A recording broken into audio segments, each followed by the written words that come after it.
Welcome. It's good to have you here. My name is Jonathan Foust, and I'm going to be leading this meditation and then giving an introduction to a really cool interview between Tara and Dan Gottlieb. Thank you so much for making the time. This is actually the IMCW New Year's retreat happening, so this is a bit of a pre-recorded event. I'm going to be leading meditation and then a very, very cool interview coming up. So glad to have you here. A few things before we begin. Just want to share that this Monday night event is part of a larger smorgasbord. It starts with mindful movement, and a big thank you to our mindful movement teacher for today. That's at 6:30 to 7:20. And then after this meditation and talk, which ends about 8:45 live stream, you can then join Mindful Dialogue, artfully facilitated by Ray Manioki and Tara Cassidy. And it's an opportunity to share about the talk, to share about your practice, to hear from others, connect with like-minded people. Feel free to check that out. There are separate Zoom links for mindful movement and for the mindful dialogue, and you can find those on my Facebook page or on my website. As well, a big thank you to Glenn Harrison and Leo Gimo for producing this evening. It takes a fair bit of concentration to pull this off. And as well, a thank you to the Insight Meditation Community of Washington for hosting this class, and to my friends at the Unitarian Universalist Church of Arlington, home of Monday Night Meditation before we went on quarantine, and to be picked up again probably in fall of 2021. I've got a mailing list you can sign up for. I inflict all kinds of stuff on you if you're interested. Also, to let you know, all my talks are available online, lots and lots of talks. And just to say, this is all offered in the spirit of generosity. In the Buddhist tradition of dana, there is no price on the teaching, so there's no charge. Teachings are priceless. However, donations are greatly encouraged and appreciated. There is an expense that goes into this, and your support helps me make sure that these talks are available freely, so no one is ever denied access. So a big, big thank you for that. It's always such an amazing thing to share these practices with so many people from all over the planet. Really, really happy to have you here. So one more thing, and that is on January 9th, I am leading a day-long retreat called The Most Important Thing, starting your year with mindful intention. So if you would find that helpful, it's a really cool practice of bringing your awareness inward, kind of calming the mind, reflecting on what's most important to you, reflecting on what draws you, what you might want to let go, what kind of support you might need to move forward, and to do this in the context of like-minded people who care about the same stuff. So please feel free to check that out. Again, more Facebook, the IMCW webpage, my website to sign up. I look forward to sharing that time with you. So here we are, moving into our meditation.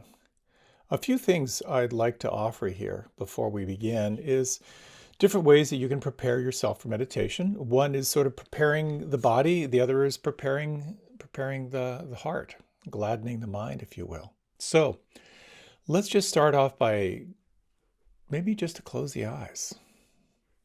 And you might just take a moment and sense, have you set the most appropriate space you can for this meditation? That is to say, are you in a place where you won't be disturbed? Would it be helpful to have your cell phone turned off? Have the pets settled in? Are the doors closed? You might also just sense, how is your body right now? Is there any kind of adjustment your body might need? And you might like to just sense what it's like to sit up a little bit straighter.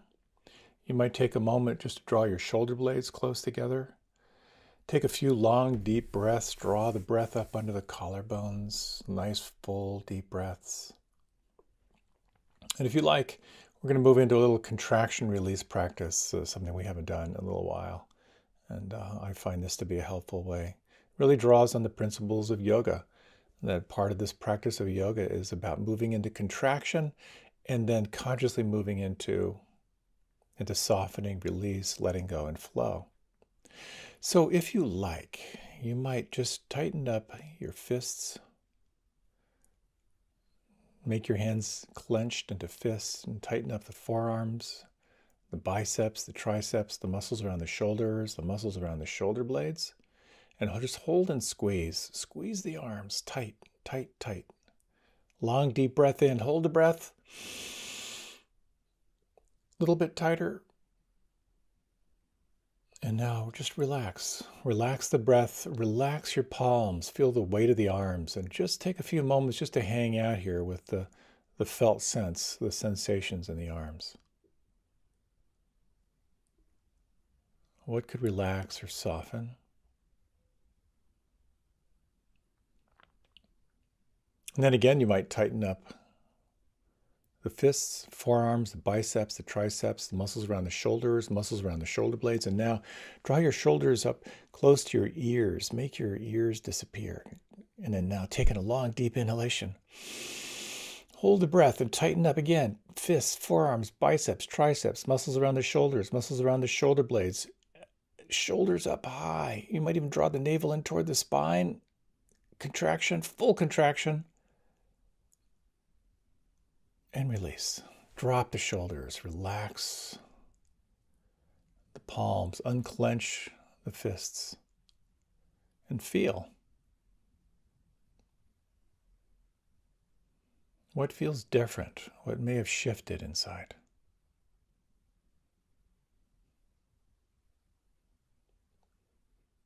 We're going to move into one final contraction, which is a little bit more of a full body contraction. And again, tighten up your fists, forearms, biceps, triceps, muscles around the shoulders, muscles around the shoulder blades. Draw the shoulders up toward your ears and draw the shoulders up high. Draw the navel in toward your spine. Taking a long, deep inhalation, hold the breath, and now pull all the muscles of your face up toward the tip of your nose. Turn your face into a raisin.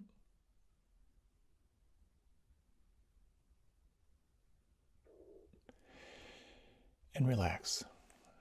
Relax the shoulders, relax the arms, unclench the palms, soften the belly.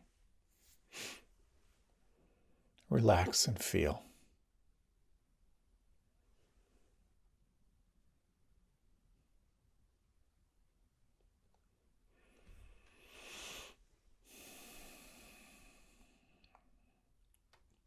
You might just take a moment or two.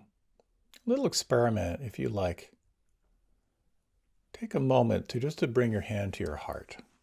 You don't have to. No one's looking. But if you bring your hand to your heart and just take a moment to wish yourself well. What does it feel like inside if you were to offer just a little bit of kindness, a little bit of empathy? You're taking this time to relax and to arrive. You're giving yourself this time to reset.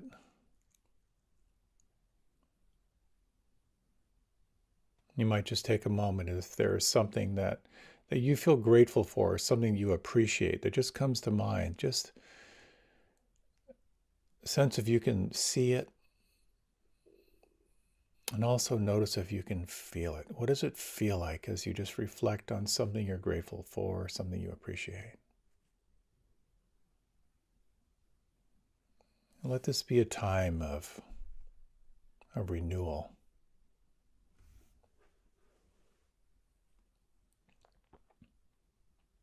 And notice now where you feel the breath on the inside. If you'd like, you can bring your hand down from your heart, or you might like to let your heart remain there. And let your hand remain there. Definitely keep your heart where it is. And you might just take 3 slow breaths. Where do you feel the breath on the inside right now?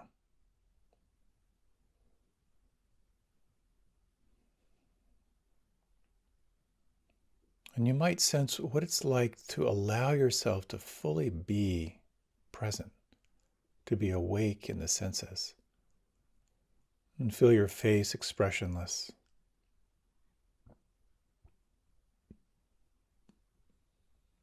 You might soften the muscles around the eyes, the forehead and temples.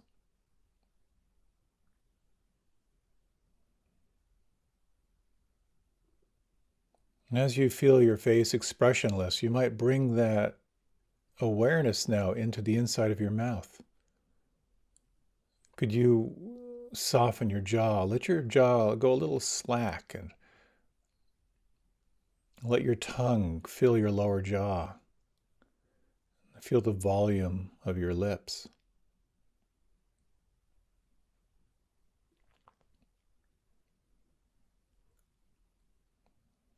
And with your awareness, you might scan through the back of your head and the base of your skull.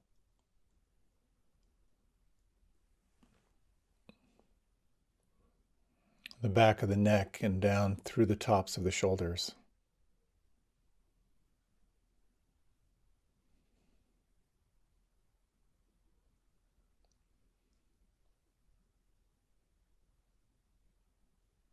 And can you feel or imagine your arms like heavy drapes, and let your awareness just scan or flow down through the arms, down through your elbows.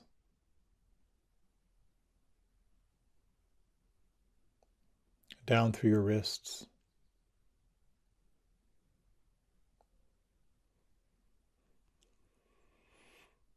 And you might imagine awareness flooding into your palms and the backs of the hands,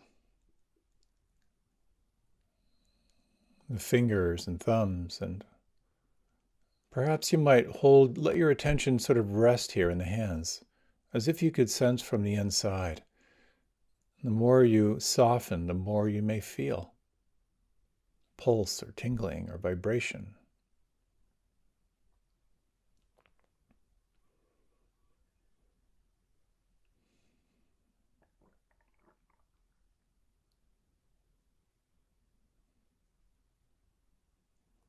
And is it possible to bring that same sense of relaxation and softness into your belly and lower abdomen?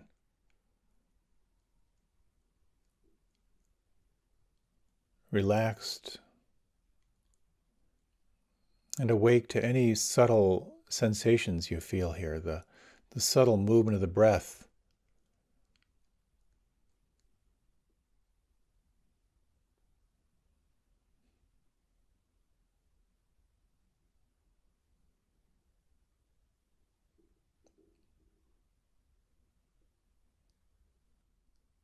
Awareness spreading now through your lower back and the buttocks, the floor, the pelvis, and the hip joints.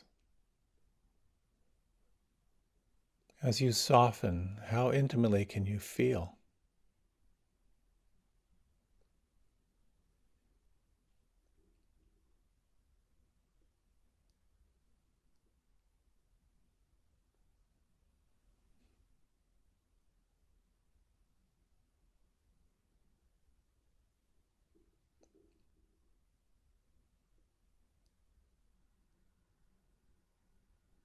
Sensing now the weight of the legs,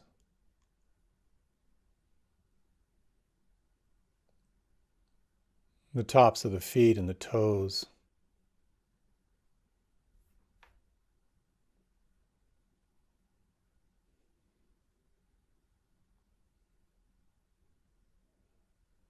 The soles of the feet and the heels.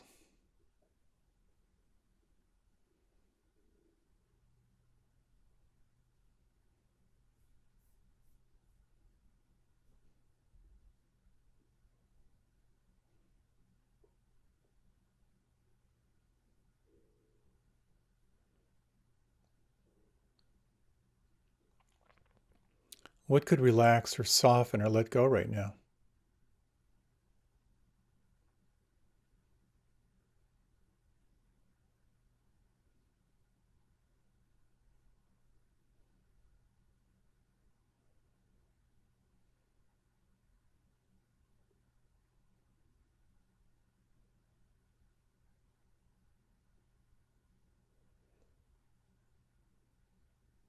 You might bring your attention to an anchor of your choice, the breath or sound, or maybe the feeling in the palms of the hands. And for this next period of time, let this experience here, the experience of the breath on the inside,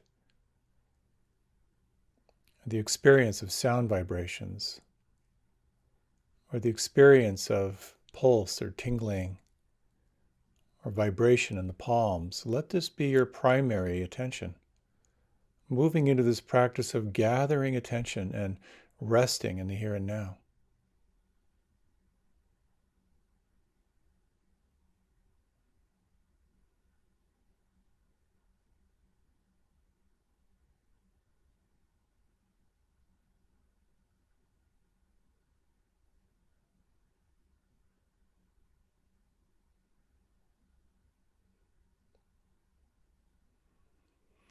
This is not about controlling the mind. This is more of cultivating awareness of the mind, awareness of all that is arising, deeply relaxed and at the same time alert.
Each time as you notice your mind lost in the narrative or commentary, lost in planning or reviewing the past,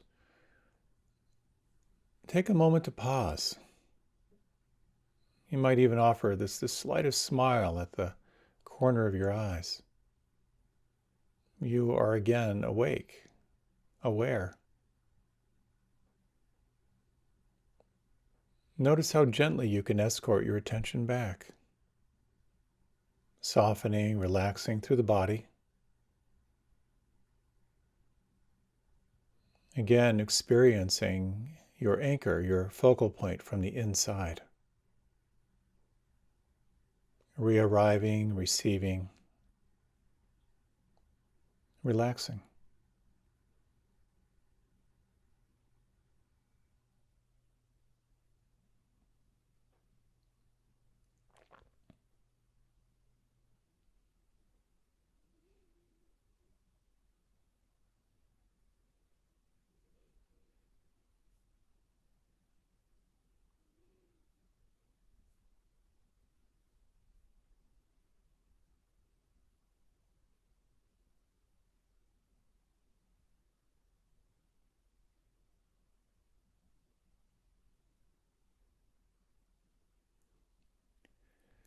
You may notice arising in your practice this sense of the observer, of what it's like to take the seat of the witness.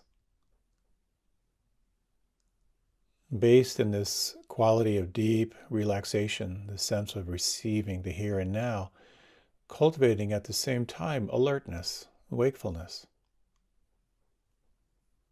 You might broaden, widen your attention as it feels right for you, and sensitize yourself now to all that is changing.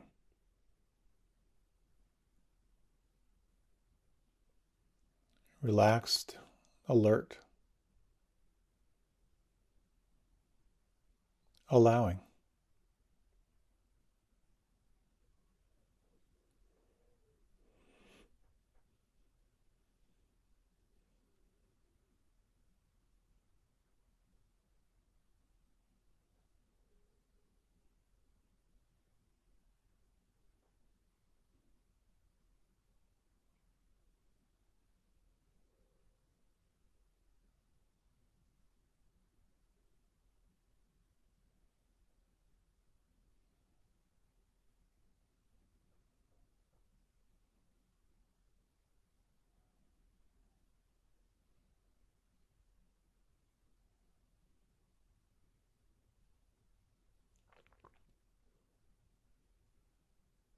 From time to time, you can begin again.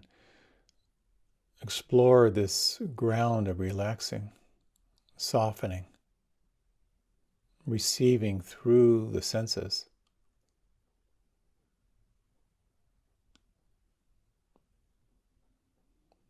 And draw your attention to your anchor and sense what it's like to sustain attention here, this gathering of attention here and now. And from here, you might broaden your awareness, noticing what is changing and sensing if it's possible to let things be.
What are you noticing right now?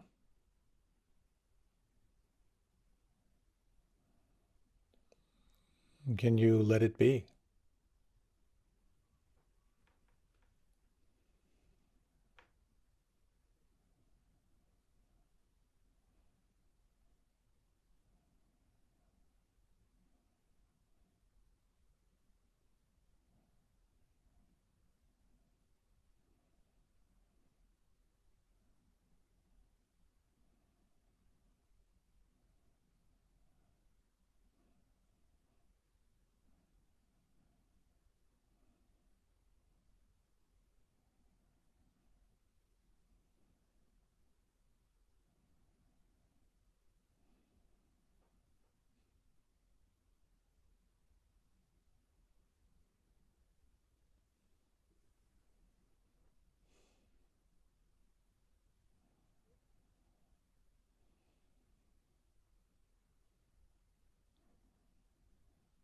In these remaining 5 minutes or so, you might now refresh your practice.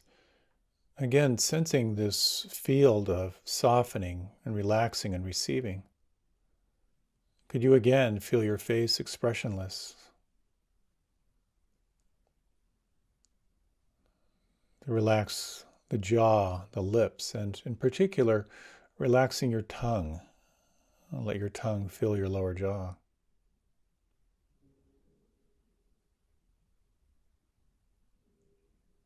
Feel the weight of the arms,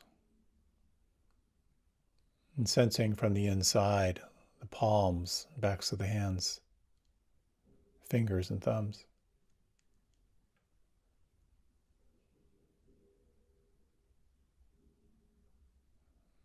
Sensing the belly,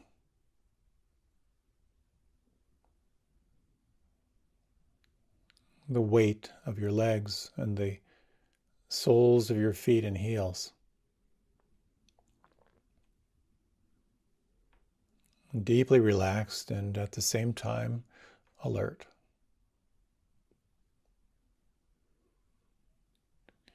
And you might draw your attention to your anchor, and over the next 3 breaths, notice and explore how intimately you can feel your anchor from the inside, direct experience.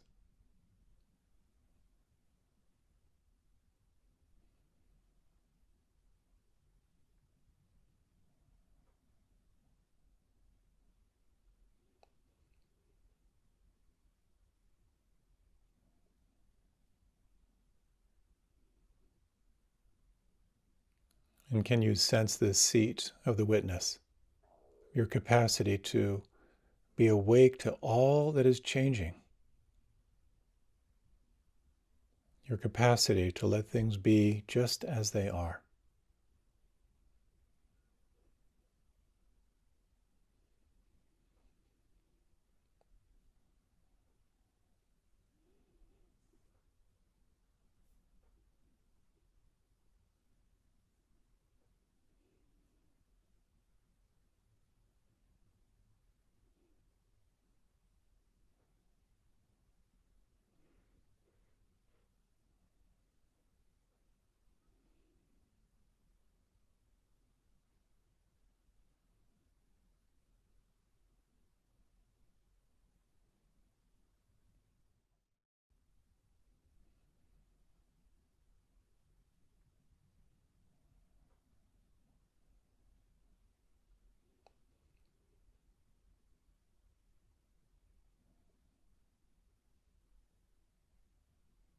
In these remaining minutes, you might explore moving from concentration and doing into more of a place of resting and presence and being. Imagine you could let your anchor just fall away. Imagine you could release any intention to control your experience at all. And sensing the body, the movement of the mind, letting yourself explore this following question. Right now, is there anything that could relax or soften or let go?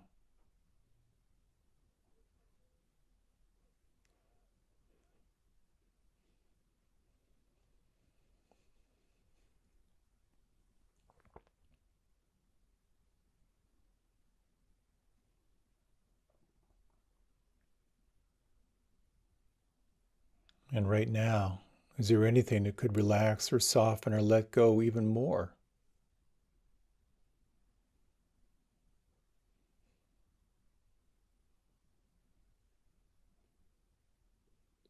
Deeply relaxed. At the same time, alert, awake, and allowing.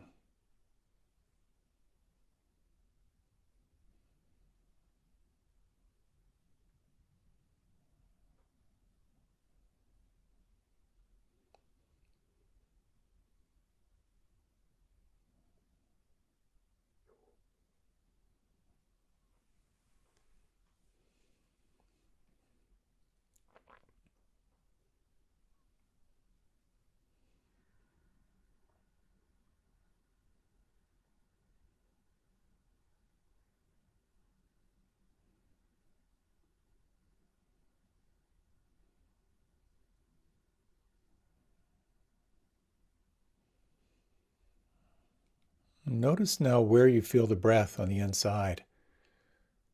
And notice perhaps how relaxed you are. A little breath is required. And you might now begin to slowly lengthen and deepen your breath. Sensing the breath on the inside and feeling the space in the room, the space around you.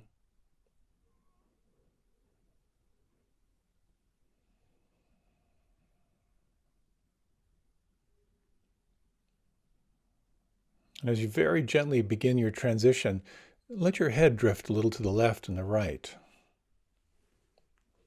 And just sense how your body might like to move and stretch. And take this time now for your transition.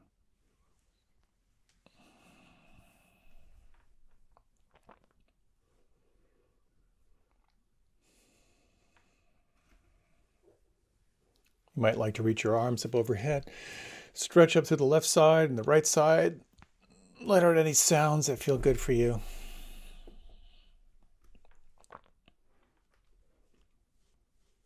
And welcome. For years, Tara has told me about her good friend, Dan Gottlieb, and what an influence Dan has had on her life. And I had the wonderful gift of stopping by his house with Tara last year, and we had just such an incredible visit. Dan's story is really quite compelling. Just a little bit about this. As a young psychologist and a clinician, He was teaching at the Hanuman University, and he was supervising teachers and psychologists, and very happily married in his 30s. He loved being a father to his young daughters. And then tragedy struck. In 1979, Dan was in a near fatal automobile accident, which left him paralyzed from the chest down. And as you can imagine, there was despair and depression, the loss of his wife, who left him and passed away years later. Lots of death, lots of loss in his life, and yet so much love shines through. He shares of how he explored life through what he calls a curious mind and an open heart. And he's learned a lot of lessons along the way. And as a psychologist and as a guide for so many people, he's touched so many lives. And I think you're really going to love this interview. He resumed his private practice, which grew substantially over the years. He lectures and trains healthcare professionals. And until last year, from 1985, he hosted a radio program called Voices in the Family, which is an award-winning mental health call-in radio show on WHYY 99.9 in Philadelphia. He's also a writer. He wrote a wonderful book called Letters to Sam, which is really powerful. Another book, his most recent book, The Wisdom We're Born With, Restoring Faith in Ourselves. He has touched so many people, and he has certainly touched me. And I hope you enjoy this interview with Tara. When he was asked recently to summarize his life's work, he said, "I teach kindness." And I think you'll find that as you listen to this interview between Tara and Dan Gottlieb. Enjoy.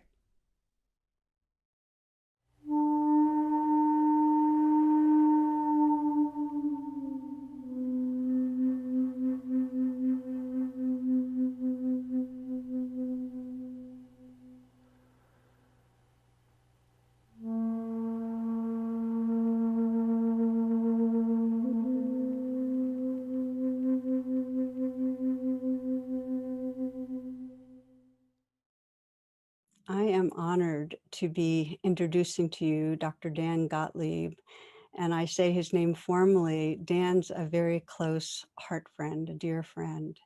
He's been a psychologist for about 5 decades, and many of you know him as a public radio host, Voices in the Family from Philadelphia, super popular call-in radio show. That's been for over 30 years, just stopped last year, I think it was. And you also know him probably as the author of Letters to Sam and The Wisdom We're Born With, and he's got a new one coming out soon, so stay attuned. So if you're not familiar with Dan, you will discover, as I have, he's got just this wonderfully warm, bright heart. So welcome to you, Dan. Oh, thank you, Tara. It's so good to be with you. Oh, I've been so looking forward to this. Me too. Yeah. So tell me, just to start, just to share, how's your heart today? How are you? How's my heart today? Um, it's very open and loving at the moment. Being with you, I mean, seeing your smile, feeling your heart, feels tender and open and loving. When I was practicing just now, I just experienced myself holding my tender heart. Mm, So that's how I am mm. today at the moment. That sounds really lovely. Mhm. So I have a lot of things that, as you know, because I've been emailing you, a lot of things I thought it'd be really juicy for us to explore together. But the place that I wanted to start is, to me, the one that jumps out is that you have more well-being, more happiness than most people I've ever met. And I, I just want to name that there's all this happiness research out now, and it basically says that we humans mispredict what's going to make us happy. If we think if we're going to win the lottery or lose weight or get that raise, that then we're going to be happier. And we think if someone dies or a relationship crashes or we lose our vision or something, that then we're going to be really unhappy. And research shows we go back to this kind of set level. Of course, meditation can change the set level, but we go back. So here you are, and you're one of the happiest people I know. And I guess I'd like you to share, because you've endured some of the greatest losses people endure, how you land up being this grateful, happy person, just to share a bit on that. I never was before my accident. And P.S. I've got a history of depression, and I float in and out of it. Somehow it doesn't affect my baseline happiness. After the accident, I told my family that I would give it 3 years because I didn't know if I could live with this quadriplegia thing for the rest of my life. So I said I'd give it 3 years and I would decide then whether I was going to go on or not. At the end of 3 years, give or take, I sat alone and I negotiated with, I don't know, a higher power, a deeper truth. And I said, okay. I said, I'll live with it, but give me hope that one day I'll walk again. And I knew I'll never walk again. And then I said, give me hope that I won't be so sick. Those first few years I was in and out of hospitals over and over. And I knew that truth too, that I no hope. And I said, okay, I'll live with it. I'll do it for the sake of my daughters, my wife, my parents, my sister. And then I thought, well, I'll do it for the sake of my patients and friends. And then I realized I did it because I want to live. I love having a life. And that kind of changes everything to appreciate living, to be grateful just for living. I was in South Africa about 5 years ago, and I was taken to a school for disabled children down there, very impoverished area, impoverished school. And there were kids of all ages with all kinds of disabilities. All the teachers were volunteers. The founder of the school was a very old woman now. She lived in a little hut on the grounds. And every time I saw her, she had a big smile on her face. So she comes out of her hut one day. She's on a cane. She's bent over with arthritis and obvious pain, and a big smile on her. So I said to her, you always seem to be so happy. Are you? She said, oh, yes, I'm happy. I said, what makes you happy? She said, as long as my hut is clean, I'm happy. You set the bar down that low, you have to win, That one wouldn't work for me. I just can't manage keeping the hut clean, but Yeah, it's a great. exactly. Yeah. I realized that I asked you that question, and there are some people listening that don't really know your story about the accident. So you may backtrack a little bit and share other lessons you've gotten from it. Well, Karen, if you don't mind, I'd like to go back before the Please. accident. I'd like to go back to seventh grade when my teacher introduced me to psychology. And as I learned about it, I knew I was going to be a psychologist. I wanted to be, I was going to be. That was at 12. That same teacher who I idolized sexually abused me on 2 occasions. And what that did to me was, of course, like almost everybody who experiences that kind of trauma, I felt shame. I had my secret. I felt different, and I felt less than. And I carried that feeling through college and graduate school, through my early career, my kids, my marriage. The sense of, they say I'm good, but if they only knew, they say they love me, you know the mantra, Tara. And then I had a car accident when I was 33 years old, 41 years ago. And at first, that didn't do anything for my self-esteem, of course.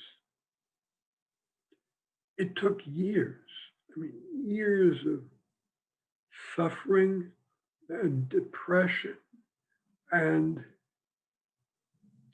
you know the story of the emperor's new clothes, where, culminates, he's riding around naked and he doesn't know he's naked. I became like the emperor who knows he's naked and is still okay. If you're naked long enough and you know damn well there's nothing you can do about it, you adapt, you learn to live with it. And that's what I've done with sexual abuse, with quadriplegia, with all the losses I've experienced, the death of my wife and my sister. I've learned, I know when the heart breaks, it heals. It's not magic. I'm not resilient or strong or any of that. I'm human. And I'm happy to report that. I know that you have that on your business card. I read that you, Dan Gottlieb, human. You kind of left out all the initials. I just put down the important thing. It is the important thing. And when you say it's being adaptive, and you and I were talking about this, it's the great gift of life that there's some intelligence in life that wants to live no matter what. And I know for myself, my downward spiral with health, where I didn't think I was going to be able to move much anymore. My prayer was, please, may I love this life no matter what, no matter how much is taken away. But as with you, what allowed that, because I was in a period where I didn't know I didn't think I had any reason to hope for anything, What allowed it was the grief. I had to grieve what I was losing, just let this body grieve what it grieves, And it was the heartbreak that broke open that I felt a sense of being held by love. And so love made it worth it. Feeling held by love made life worth it. And then I started being able to see the little things. I thought I had to have physical activity, the stuff I used to love, like, running and swimming and so on, to be happy. And I found out that I could look at the fern in my bedroom and see the grace of its leaves and be happy, or play with my puppy, So that's what shifted it. And I've gotten better. And now I see myself attached again to feeling better and know I will have to grieve again. It's not like I've learned how to love life no matter what. I'll have to re-grieve losing. It happens every round, but at least I know the pathway. Yeah, as does your body, you Yeah, know? my body knows the pathway. That's a better way of putting it. Yeah, yeah.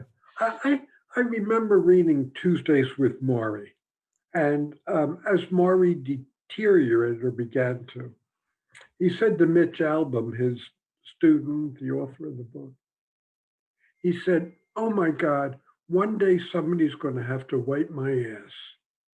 And I remember a flash in my mind went, "You'll get used to it." I got used to it. I hated it at first, but you get used to it. It's, this is my life. You get used to it, but I feel like you do more than getting used to things, Dan. So I'm just going to invite something more about this because you really do depend on people and people depend on you. And when I sense that relational field around you, it feels tender and beautiful. So it's more than you've gotten used to it. It feels like you live in a real beautiful interchange. Am I projecting or is that how it is? No, those around me do love me, and I feel their love, and I love them. I mean, my nurses, I'm blessed to have the kind of insurance where I have 24-hour nurses. My nurses, I've been with them through episodes of depression or loss or divorce. Um, I've been with them through their children who have gone through difficulties. Um, and of course, they've been with me. It's, you're right. It's an intimate, tender, caring relationship. But it goes beyond that, Tara. I feel that way with, of course, Joan, my loved one, my daughters, but my friends, close and far out. I feel love towards them.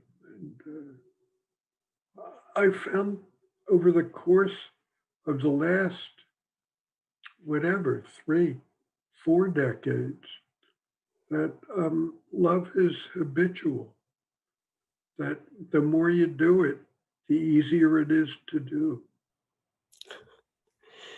I love it. What you practice grows stronger. I get that. And so here's what I'm wondering. So many people have a hard time letting in love. They just have a hard time letting in love. And you let it in. Like I can feel you get touched. And you certainly know how to give love. But how do you practice letting in love if it feels so threatening or scary or just impossible?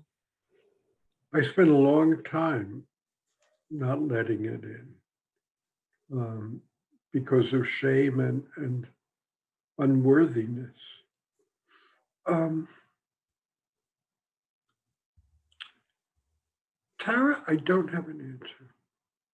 I really don't. I mean, I'm a therapist. I could make something up. We get enough of made up stuff in this world. No, thank you.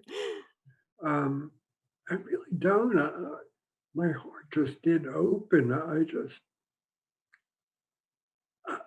I gave up disbelief. Hmm.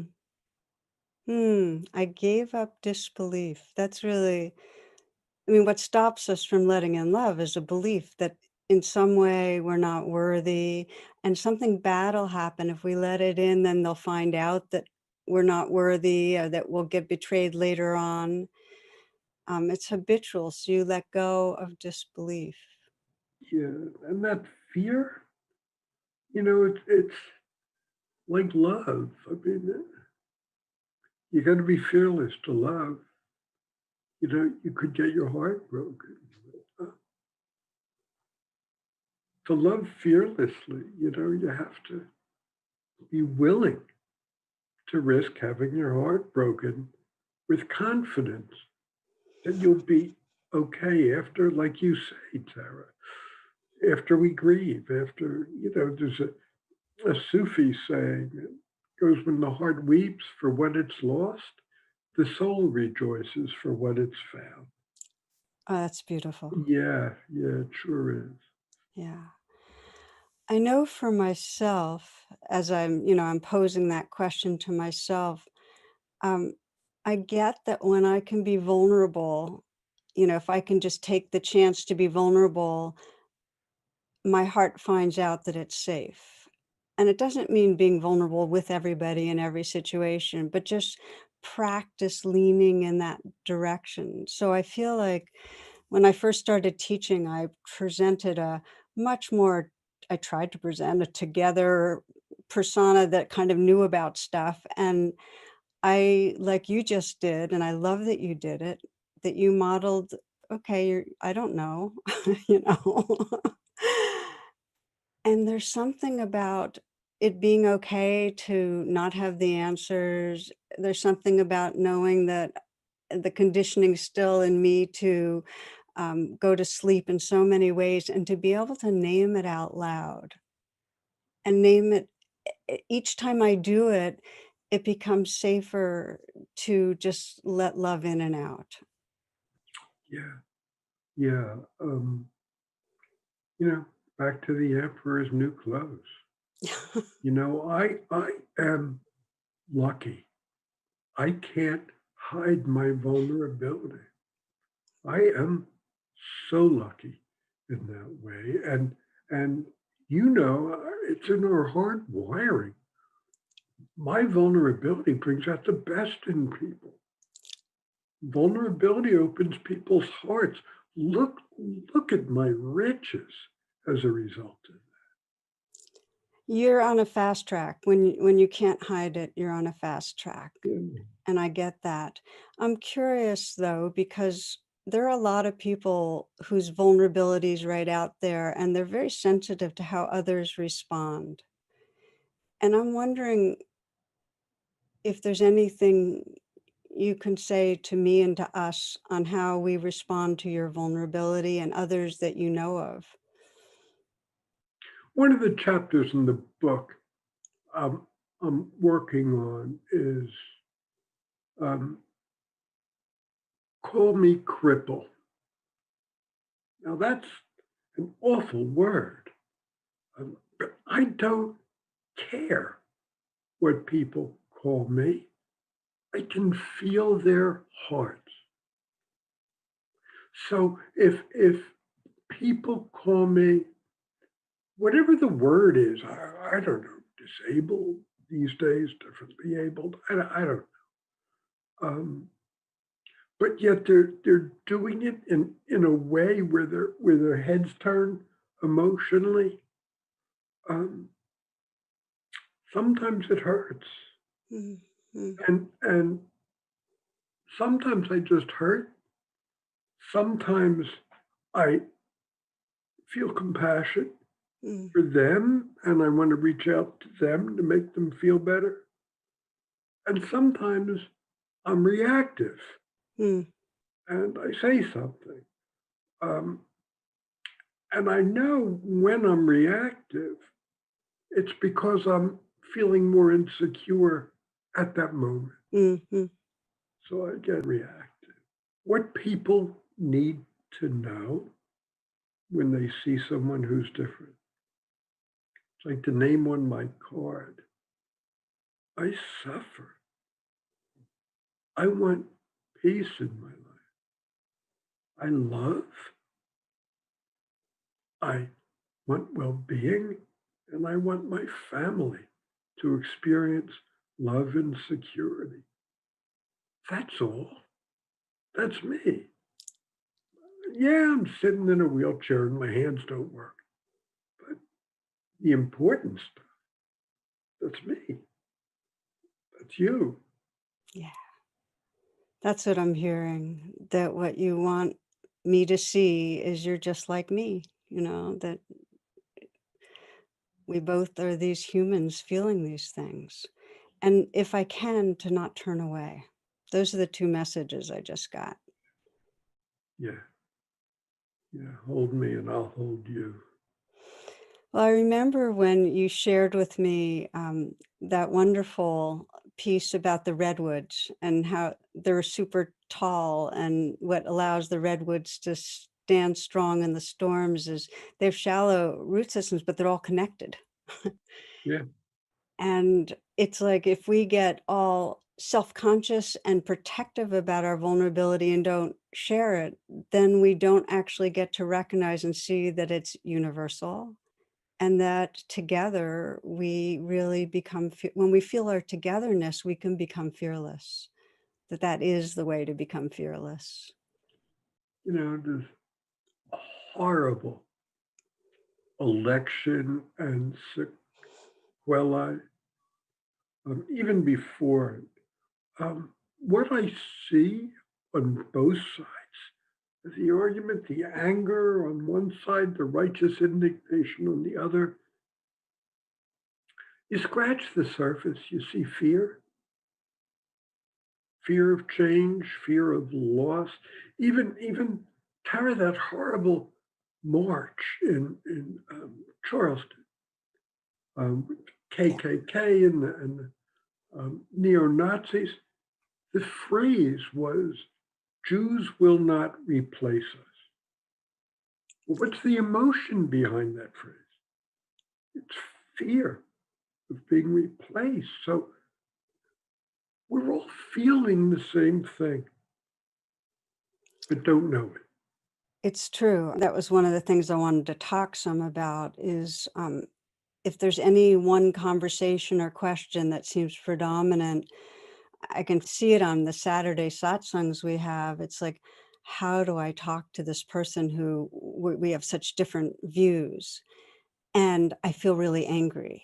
It's like, if that person's view is I shouldn't have to wear a mask, but their view threatens me because then they're not wearing a mask and I'm threatened. How do I, have a respectful conversation or whatever the issue is? It doesn't really matter.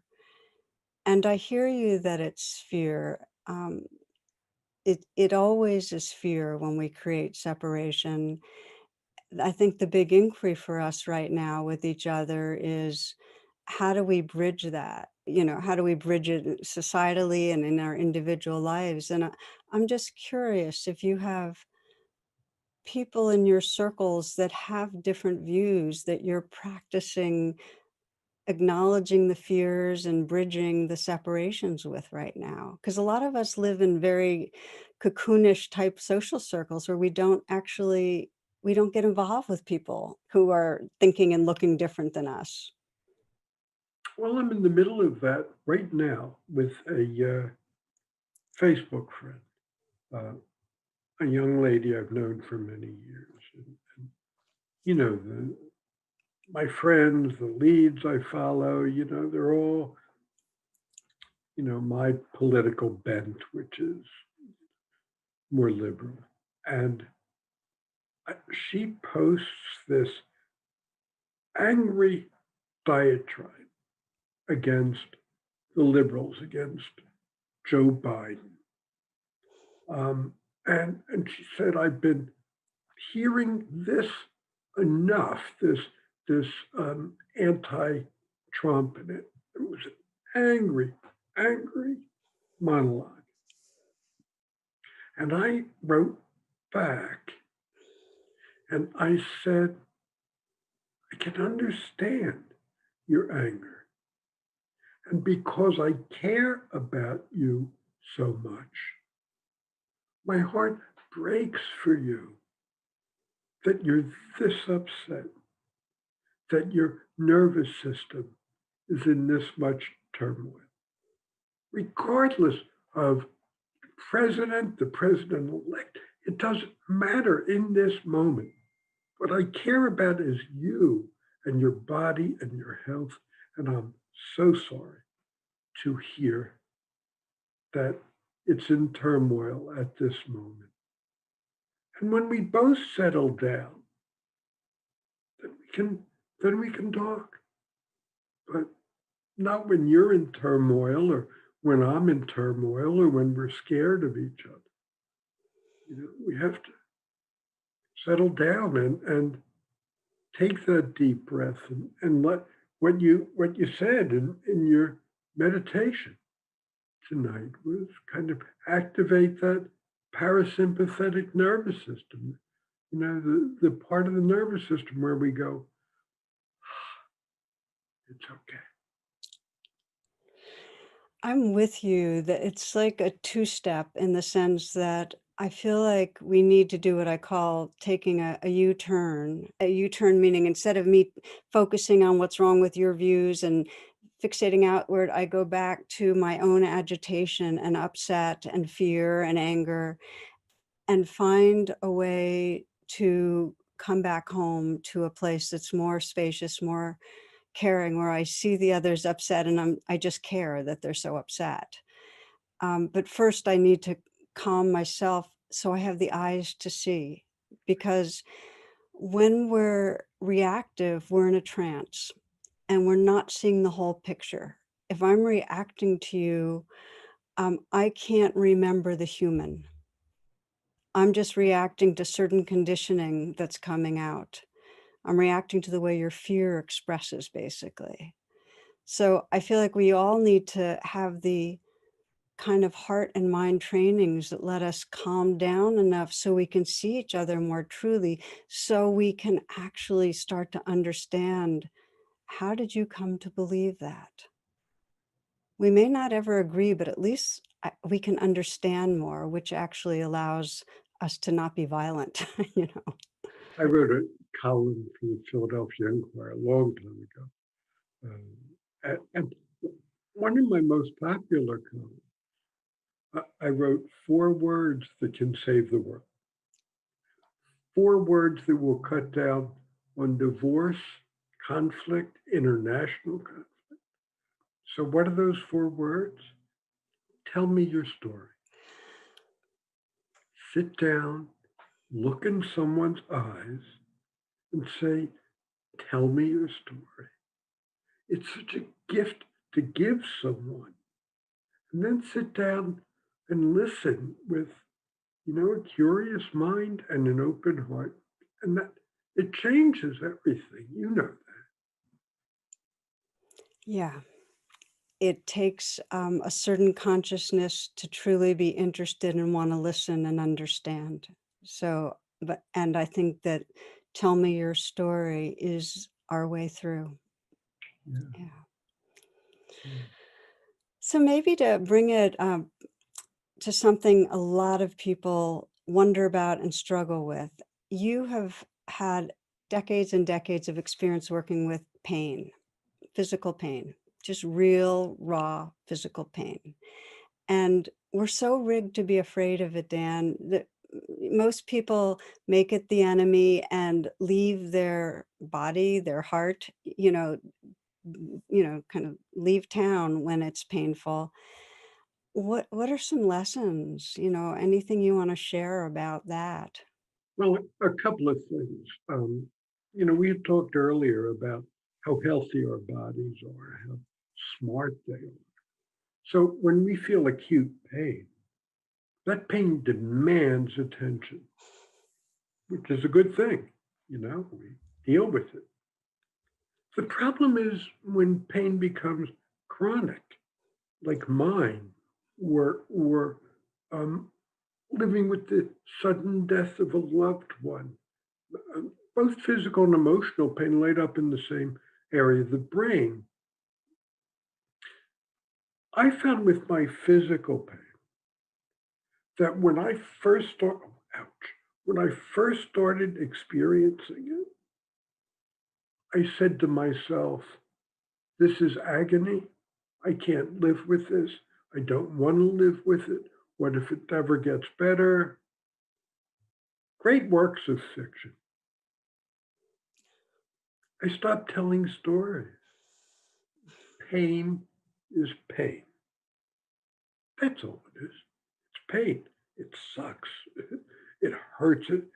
My pain doesn't hurt any less. But when I stopped telling stories about Mm, mm, that, it just became pain. And boy, it doesn't hurt any less. mm. God knows I don't enjoy it, but you know, it's there and it goes. It's it's uh, my pain is like the cousin who's a pain in the ass who shows up at your door. They stay as long as they stay and they leave when they leave, and you got to live with it. It's okay. It's a cousin that's familiar. Well, what you're saying totally resonates. I mean, the stories are what create the suffering. The pain is completely unpleasant, but the suffering, the emotional suffering, comes from the proliferation. Yeah. That trip to South Africa, my daughter was on it with me, and we were in a van and we're driving down a rutted road, and all that movement, I was in agony. And she's sitting across from me watching her father be in agony. And I saw the look on her face. My heart went out to her. And when we got back, I was okay. I was back to baseline in fairly short order. And she wasn't. And I put my arms around her and I realized the difference between pain and suffering. I felt pain, she suffered. Broke my heart. I'm just listening and taking in, hugging your daughter and Mm. caring and feeling her caring, and also the way it got tightened into suffering. So, what it makes me think of, Dan, is that you see really clearly how we tell stories and get ourselves in trouble.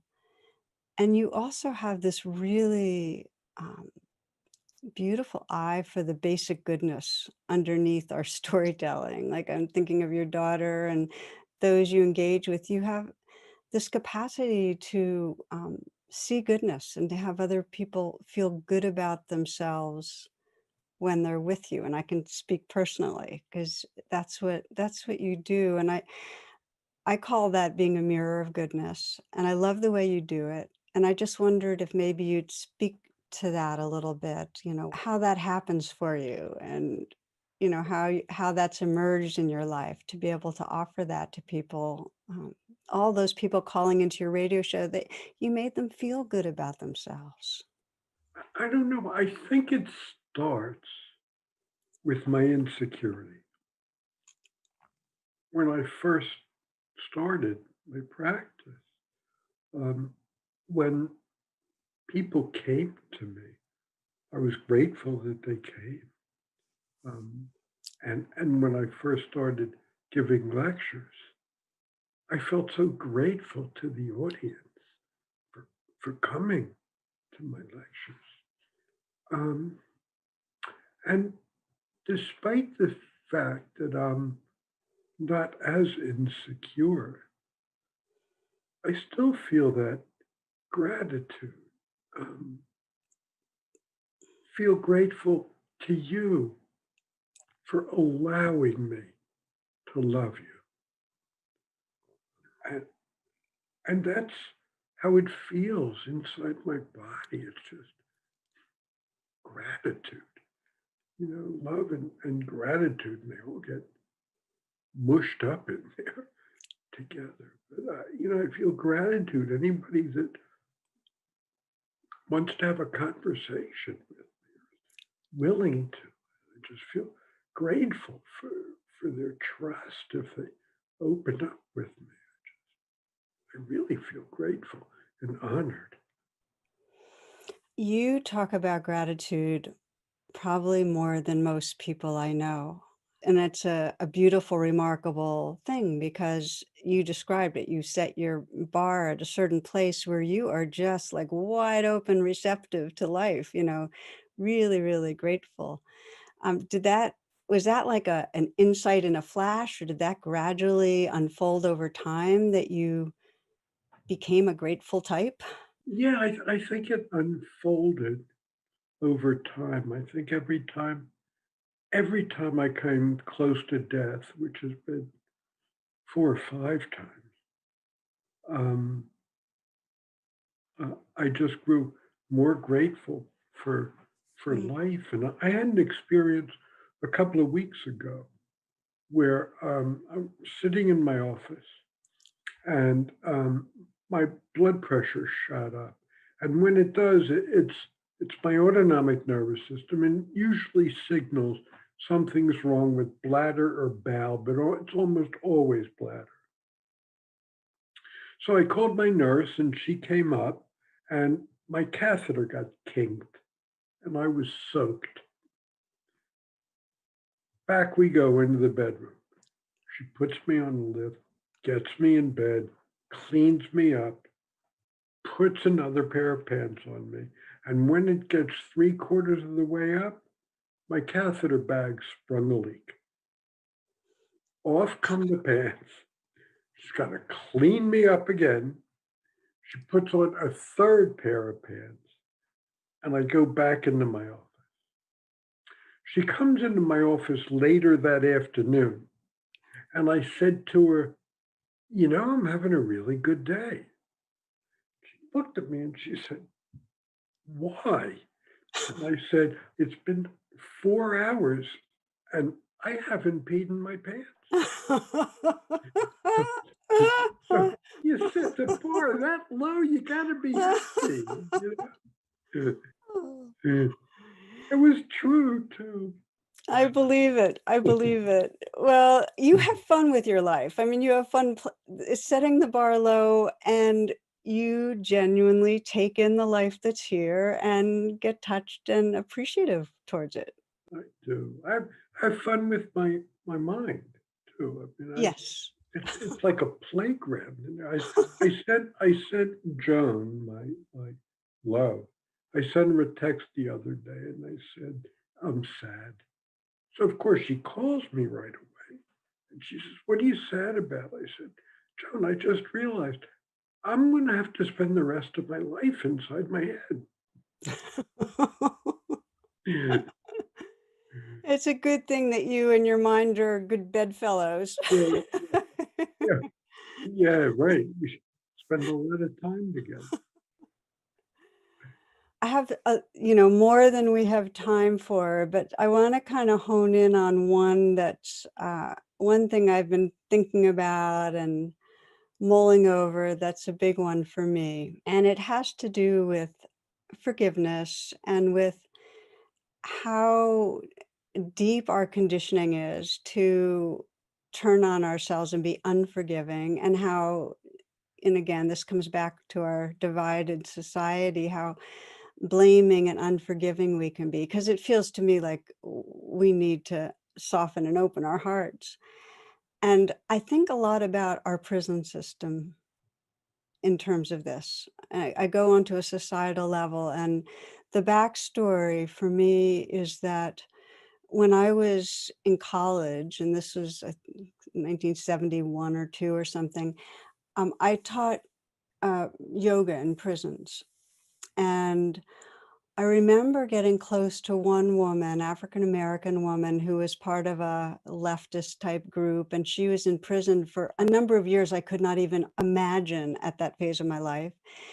And it just broke me up. I mean, actually, more than being heartbroken, I was really, really upset, angry about it, because here she, it's a super bright woman who, in her mind, was fighting injustice. She hadn't killed anybody or committed violent acts. She had been with others who had, but here she was, and her life was being wasted in this prison. And then over the years, I've become aware of how, in the United States, we incarcerate more people than any country in the world. I mean, we're the worst in the world, and how heavily weighted it is towards people of color. It's really it's like the tool of our hierarchical society to keep people down. And I mean, basically, just the lack of compassion in our society, and it's reflected in how we are individually, that we are just so harsh with ourselves and with each other. So this is a kind of a long-winded opening to whatever sharings you might have about it, because I'm so upset about our justice system, so upset about how unjust we are with ourselves and each other, and not upset in a way that contracts me as much as just now breaks me open. Yeah, when I feel into it, Tara, I could cry about the injustice. I treated people who had been in prison, um, and the suffering they endure in there, and somehow they hold on to their humanity, um, and seek redemption and deserve redemption. I did a TED talk at the women's prison in Wilmington, Delaware, and I get to hang out with the women for most of the day. And a couple of them were there for the rest of their lives for something they had done 20 years ago. I said, God, well, what is this? What are we doing? Um, and they've got no hope for parole. Why? What? Why? You know, theoretically, if we put people away forever, theoretically, we take them off the streets forever, we'll feel safer. But the opposite happens. We feel less safe. The more we put people down, the less safe we feel. It breaks my heart. Ultimately, what we want is a sense of security. And the wider the net is, the more secure we'll feel. The bigger our network, the more secure we'll feel. Instead of putting our foot, literally or metaphorically, on a group of people. Yeah. I did a little research, and it starts with Ecclesiastes, not that I'm a biblical scholar, where it said in there, you shall imbue the head of the goat with all the sins of the people and banish the goat forever. The scapegoat, that's the origin of the scapegoat, carrying all the sins of the people. Well, it's really looping back to what you were saying before, is that our violence and just the ways we harm each other come out of fear, and that the survival brain thinks the thing to do when you're afraid is get rid of what you think the cause is. And that's the survival brain. Get rid of those people. If we can just get rid of those people, or if we can just get rid of that part of ourselves, then things will be okay. And the wisdom mind knows that it's by embracing, not getting rid of. Sometimes it's counterintuitive. A lot of times it is. And I'm back to my pain, to everybody's pain. Our instinct is to clench around it, which makes it worse. And the invitation is to see that and explore what it means. One of my teachers says, when you meet your edge, soften. What does it mean, instead of tightening, to just experiment softening and including and saying this belongs, until we really are saying this belongs to every part of life as part of our heart.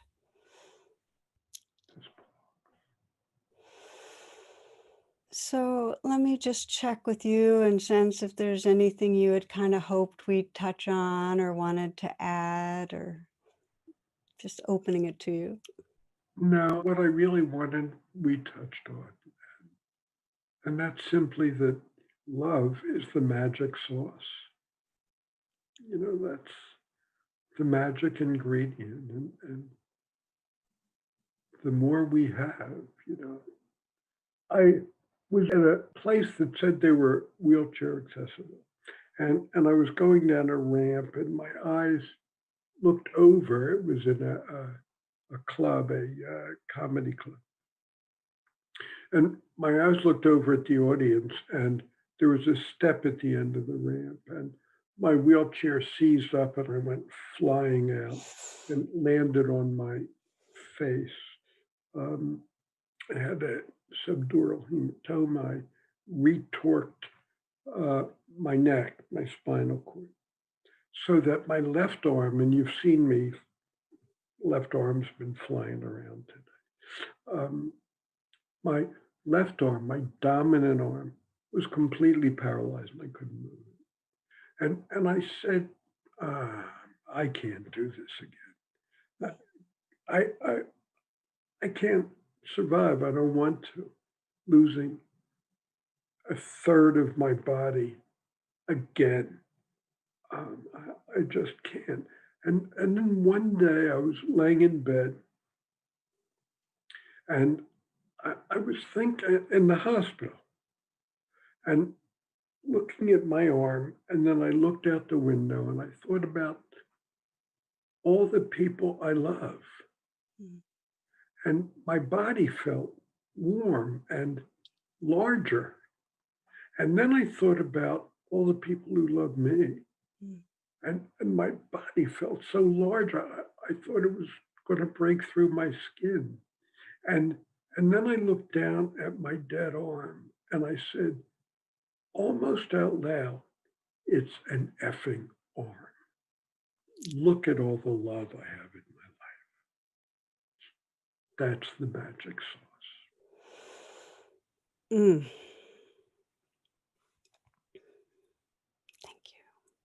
Thank you. I love you, Tara. And I love you, Dan. And I really am imagining friends that are with us right now, just to take that in and know that if we could enter this next moment and this next year, remembering what we love and remembering the love that's here, it would ripple out in the most mysterious, powerful, beautiful way to hold our lives, really. So thank you, Dan, from all of us. It's been a pleasure. It's been a pleasure and an honor.